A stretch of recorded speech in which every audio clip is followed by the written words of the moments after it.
Yes.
Best round of applause I've ever had. My lords, ladies and gentlemen, welcome to Policy Exchange. My name is Dean Godson. I'm Director of Policy Exchange. I have the pleasure of being your host today. And this great heaving room is testimony both to the importance of the subject and our guest of honour today.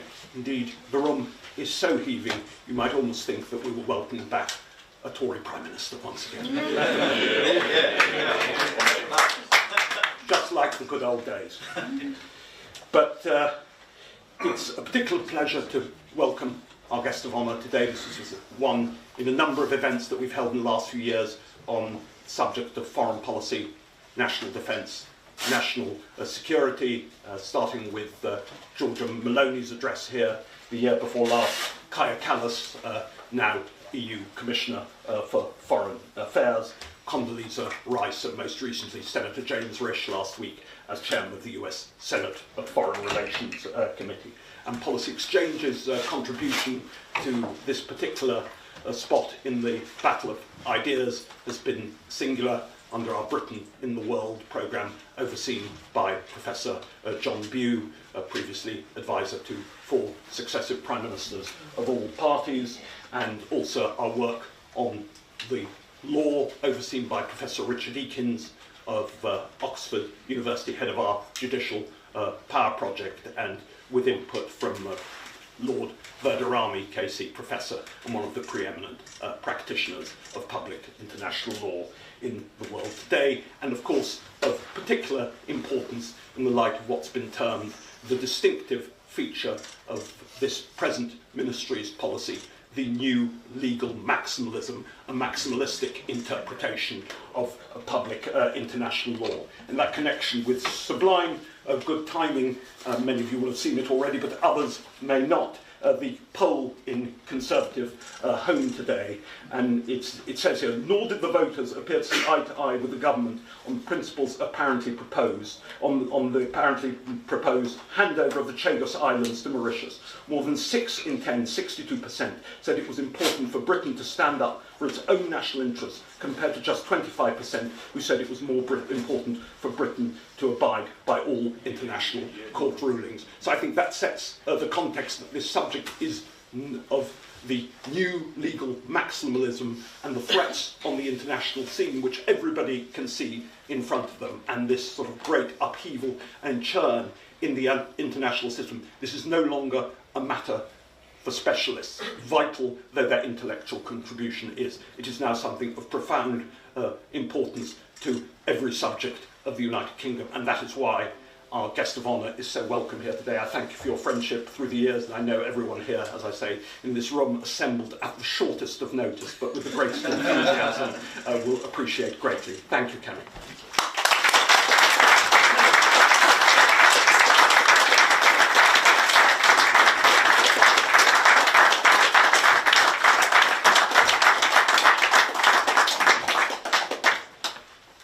Every few decades, the world changes. The Iron Curtain descending, the fall of the Berlin Wall, September 11th, the invasion of Ukraine. Today we must be realistic and accept that we are in another era of change. A reappraisal of how nation states interact, how much focus we must place on our defense, and how geopolitics works. At the very least, the Pax Americana of over half a century is evolving, potentially even ending. We may be witnessing a more fundamental reset, perhaps a return to the world of the strong and the weak, and in such a world, we must not be weak. Our foreign policy should support our national interest. We should review those alliances, methods, and approaches which served us well for 3 generations. Where they work, we should keep them, and where they do not, they should go.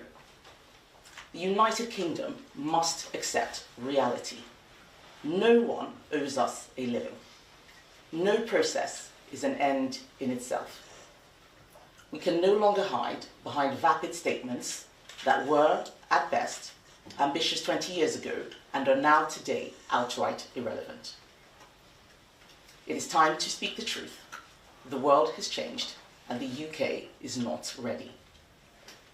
So we must change too. The first thing we must define is our national interest. We need a first principles approach that really recognizes that a nation's primary purpose is to defend its borders, its values, and its people.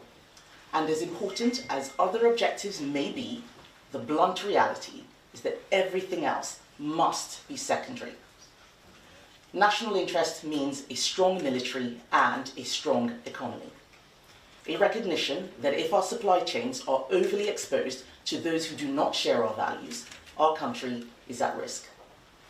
That relying upon goodwill is a fool's errand.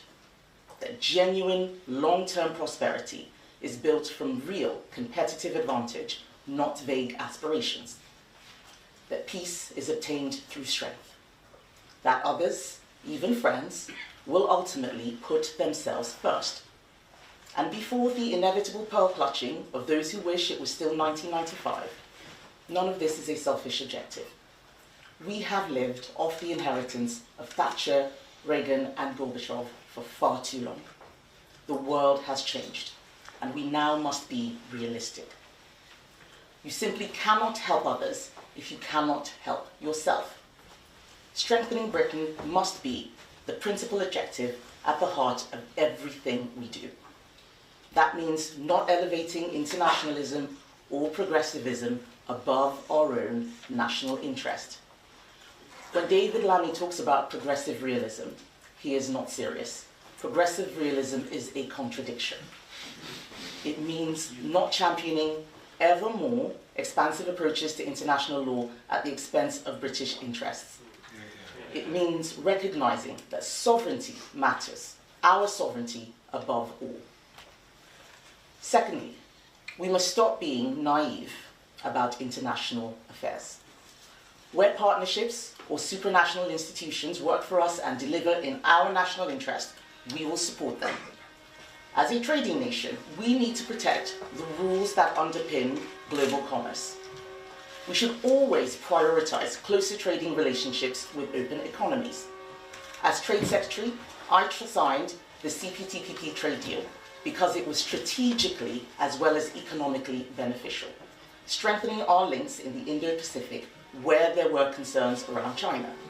So where international alliances strengthen our security, we must continue them.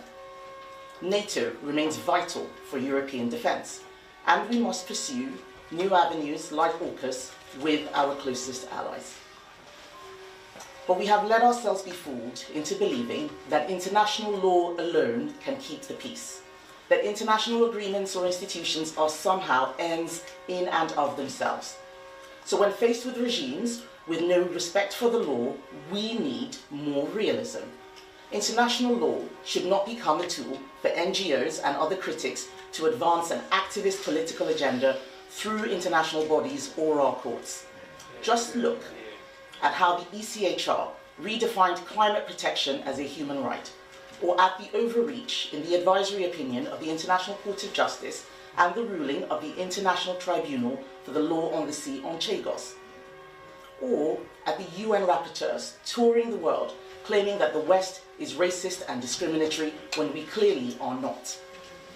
If international bodies are taken over by activists or by autocratic regimes like China and Russia, we must use our influence to stop them. And if that fails, we will need to disengage. The third thing we must do is get serious within our own nation. We no longer have time for fripperies and inconsequentials. We cannot waste effort on trivia, such as declaring our pronouns or trying to redefine what a woman is. We shouldn't apologize for our past, let alone be discussing paying reparations. Our leaders should not be taking the knee. Young people can no longer be taught to dislike our country, our institutions, and our history so much that they say they wouldn't fight for it. And before someone else again accuses me of fighting culture wars, this goes well beyond personal interest. Every single second that we spend on these matters is a second lost, while our adversaries are advancing. Fourthly, we must be realistic about our failures so we stop repeating them. Despite the loss of so many British lives, Afghanistan fell again to the Taliban. We helped force Gaddafi from power in Libya, but a failed state was left behind. We watched America set red lines for Assad in Syria, and then watched as Assad crossed them. Britain led the world and the West in support for Ukraine. I will always be proud of the support that the last Conservative government gave in the run-up to Putin's invasion and in those first crucial weeks and first few months of the war. We helped prevent Kiev falling, and we supported Ukraine in regaining territory that was initially lost to Russia. But it is also true that overall, the West has not done enough to support Ukraine. We were too ineffective, too indecisive, and too often behind the curve. As a result, Putin gained what he needed most: time. We now see the consequences.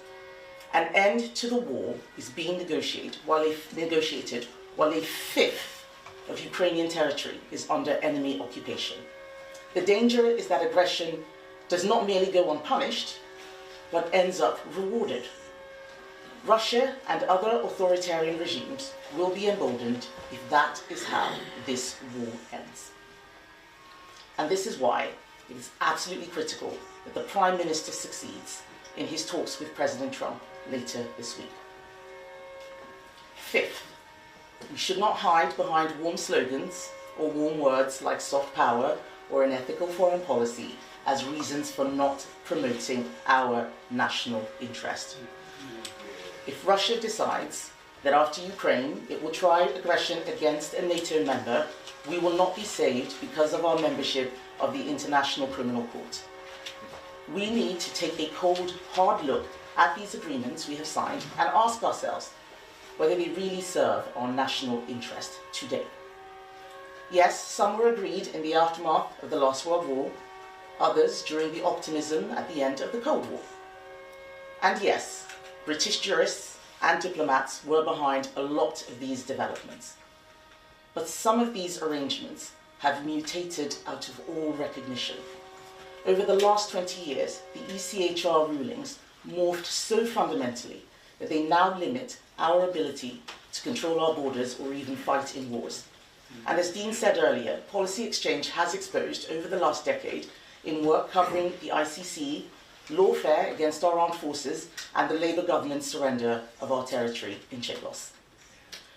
We cannot win a war against an opponent willing to break all the rules while we insist on playing by the most gentle of Queensberry rules. And this takes me to my sixth and final point. We must rebuild, and rebuild quickly. We need to increase defence expenditure significantly. But this is about more than committing to spend a particular percentage of our GDP. Of course, spend does matter, and 2.5% by 2030 was our funded commitment in the last government, but it was a down payment on more. Keir Starmer cancelled our plan and set us back. 2.5% by 2030 is now no longer sufficient. We must rebuild and go further and faster. Rebuilding will be achieved by having a plan to rearm based on an efficient, focused military, equipped with and trained to use the new kinds of weapons we have seen deployed to devastating effect in Ukraine. We also need to be honest enough to admit that military procurement still needs a fundamental redesign to be faster, more responsive, and deliver better value for taxpayers. The message should be simple. We must do what it takes to protect Britain. That means not just our independent nuclear deterrent, but also the ability to protect critical national infrastructure at home and under the sea. It means having the capability required to contribute meaningfully to NATO-led deterrence in Europe. Alongside this, we need to make sure that we have the infrastructure to keep Britain strong. We cannot put virtue signalling ahead of a realistic assessment of our national interest. That means prioritizing our energy security, building our domestic R&D capabilities in key technologies of the future, such as uncrewed vehicles, while learning the lessons of Ukraine that our conventional ground strength still matters. It means defending industries vital to our resilience, including arms manufacturing. So we should not be suspending arms licenses to our allies on spurious political grounds. This sends the taking the buying from our domestic defence industry. And if we approach this challenge of rebuilding as a zero-sum game, as a simple choice between defence spending and public services, we will struggle to persuade the public to back it. There will be painful decisions for the government. There would have been for any government.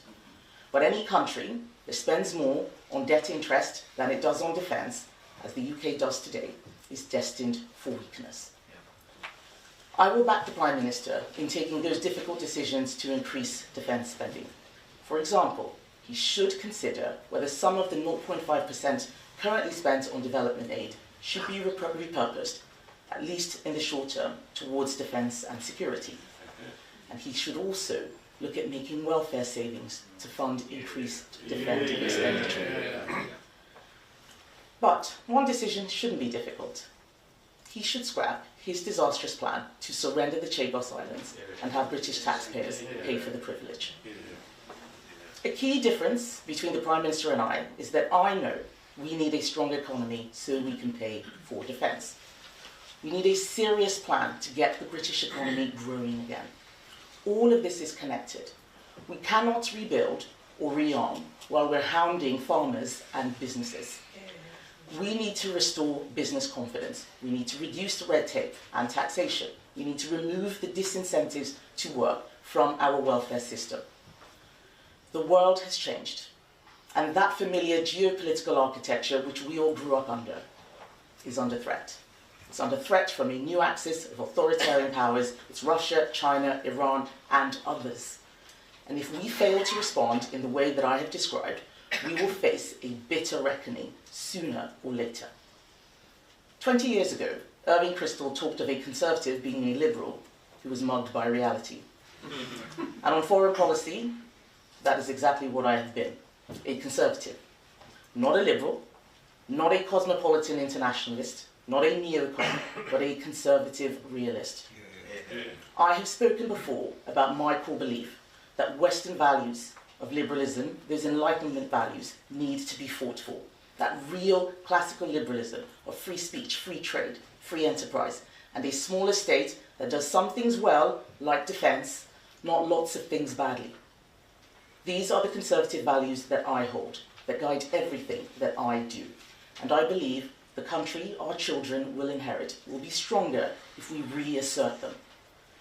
For nearly 2 centuries, since Britain emerged from the turmoil of the Napoleonic Wars, the Conservative Party has stood for strong defence.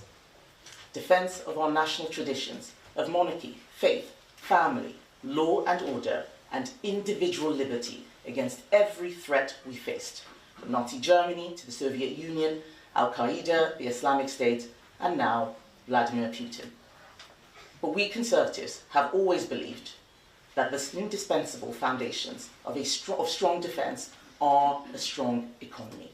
and a confident society that believes in itself and its traditions, and that these are worth defending. We cannot defend them without realism. Thank you.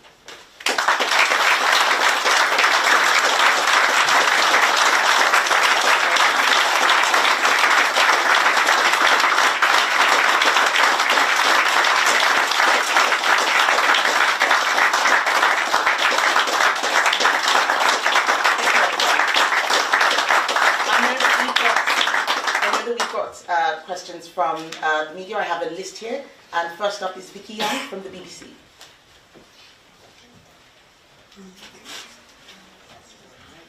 I've got a loud voice. Thank you. Vicky Young, BBC News. If it was you heading to Washington this week to see President Trump, would you be raising any concerns about some of the things he said about Ukraine, about President Zelensky, and also about the fact that last night America aligned with Russia at the UN? Would you be willing to say that to him face to face? Are you at all concerned that other leaders haven't been doing that? America is an ally, but I've been very clear that I disagree with President Trump when he said that President Zelensky was a dictator. Vladimir Putin is the dictator, and I wouldn't be afraid to say so. But I also would be saying things that he and I would agree with, which is that we need to spend more on defense. And a relationship, even with friends and allies, isn't about just telling people what they want to hear. It's about speaking the truth. But there's so many things that we can cooperate on with the US. I don't think I would be having any problems with those discussions. Thank you. Beth Rigby, Sky. Thank you. Kemi Badenoch, you just talked about authoritarian regimes, talking about China, Iran and Russia. And it comes as the US pivots away from Europe, pivots away from the UK, votes at the Security Council with China and Russia. You just said that the US is an ally, but are you concerned that it is becoming a threat to UK interests? Should we pivot closer to Europe? And just on the ECHR and the International Criminal Court, what are you saying? Are you saying that you now think we should withdraw from these institutions? Thank you. So Beth, let me be clear. The US is not an authoritarian regime. It shares those same Western values that we share: free trade, free enterprise, free speech. But what we see it doing is acting in its national interests. It is being realistic, and we need to be so too. Now, that doesn't mean we're going to agree on everything. We disagree with them on that resolution, for example. But that is why I want the Prime Minister to be successful in his talks and find out what the thinking was behind that. And when it comes to the ECHR, I have always been very clear that the ECHR should not stop us from doing what is right for the people of this country and what is right in our national interest. And if it continues to do so, at some point we will probably have to leave. What I have not agreed with is deciding that we should leave without having a plan for what that looks like and how to do so in a way that makes sense. We still believe in the rules-based order. We have to, because we are a trading nation. It's the point I made in my speech. I was Trade Secretary for a long time. Without rules, then things just don't work. But other countries are breaking the rules. And we need to get serious about that and not pretend that those things aren't happening. And that's really what I want us to focus on. Chris Hope, GB News. Chris Hope, GB News.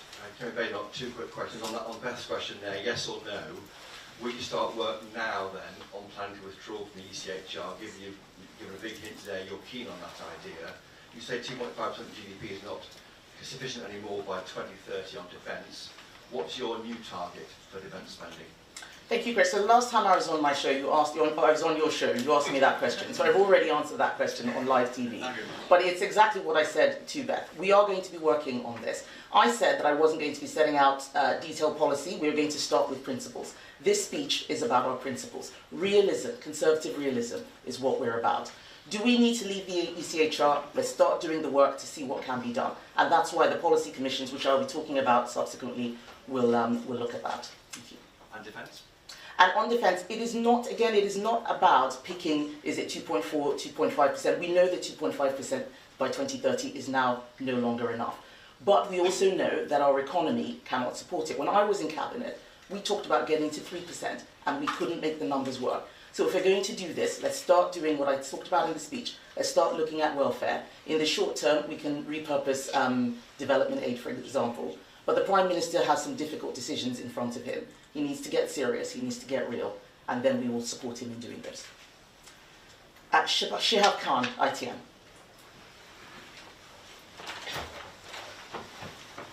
Shihab Khan from ITV News. You've not given us a number there for how much you think defence spending needs to go up by. Is there roughly a figure that you think would be acceptable, and how much do you think the country could afford given its current position? And when you were in government just now, you mentioned that Cabinet wanted to get it to 3% of GDP but wasn't able to do so. You're now talking about cutting welfare. Why didn't you do that at the time to make sure we could get to 3%? Well, the world is changing. We can see what's happening with the invasion in Ukraine. But we did have a plan for welfare cuts. We did have a plan when we were going into the election. We lost the election. We are not in government now. We are in opposition. And what I'm standing here doing is explaining that the Conservative Party is under new leadership. We are reasserting the principles that we believe in so that people understand what we're about. We are now here to help keep the government, to hold the government to account, help them course correct where they're making the wrong decisions. That's my job and that's what I'm doing. Martin Beckford, the Mayor. It's Martin Beckford from the Daily Mail. As a former business secretary, I was just wondering what you made of the prospect of Britain being hit by reciprocal tariffs by President Trump. Is there any way we can avoid that, and what effect do you think it will have? The best way that we can avoid tariffs is by signing a US-UK free trade agreement. And the last time President Trump was in power, when we had Prime Minister Boris Johnson, we were negotiating that. I saw the work that had been done. And President Biden scrapped that. What Keir Starmer needs to do now is to pick up where we left off and conclude that UK-US free trade agreement. But at the end of the day, tariffs are part of the WTO toolkit. As Trade Secretary, I saw when and how people can use them. Sometimes it's important to stop anti-dumping, for example. When other countries are breaking the rules, tariffs are a way for us to try and protect our economy and our industry. But overall, we should be looking at free trade. Thank you. Camilla Tominey, Telegraph.